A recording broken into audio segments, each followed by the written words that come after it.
Stonehenge stands on a quiet plain in Wiltshire, England, yet for more than 5,000 years it has remained one of humanity's greatest mysteries. When people first see these stones, the same questions always arise. Who built them? When were they built? Why were they built? And how was this even possible? Let's uncover the story. When was Stonehenge built? Stonehenge wasn't built all at once. Construction began around 3000 BC, nearly 1,000 years before the Great Pyramid of Giza, and continued in stages for more than 1,500 years. The earliest version didn't use stone at all. It began as a circular earthwork, a ditch and bank dug using tools made from deer antlers. Inside were timber posts and burial pits, making Stonehenge one of Britain's earliest known cremation cemeteries.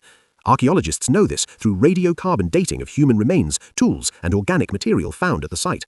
Who built Stonehenge? Not Druids, they arrived thousands of years later. Stonehenge was built by Neolithic farming communities, organized, skilled, and capable of planning enormous projects across generations without writing, metal tools, or rulers. Why was Stonehenge built?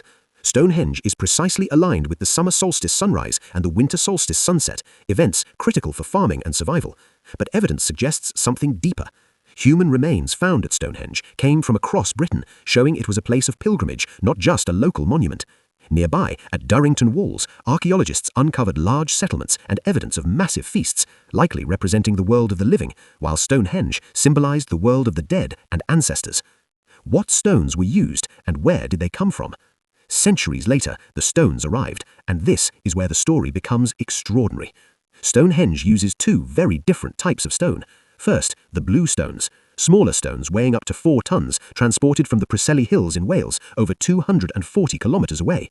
In a world with no wheels, no metal tools, and no pack animals, these stones were dragged on wooden sledges, rolled on logs, and floated on rafts. Many archaeologists believe the bluestones were considered sacred, possibly linked to healing, ancestry, or tribal identity. Second, the sarsens. These are the massive upright stones and lintels that form the iconic outer circle. They came from the Marlborough Downs, about 25 kilometers away, and some weigh more than 25 tons. How was Stonehenge built?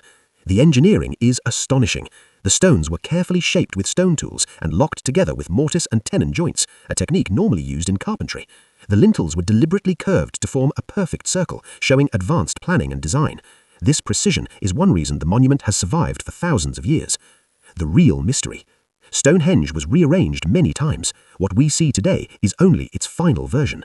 The greatest mystery isn't how Stonehenge was built, it's why people kept returning to it for more than 1,000 years. Stonehenge is not just a monument, it is a message written in stone that still stands after 5,000 years. Follow for more short stories about the world's most fascinating landmarks.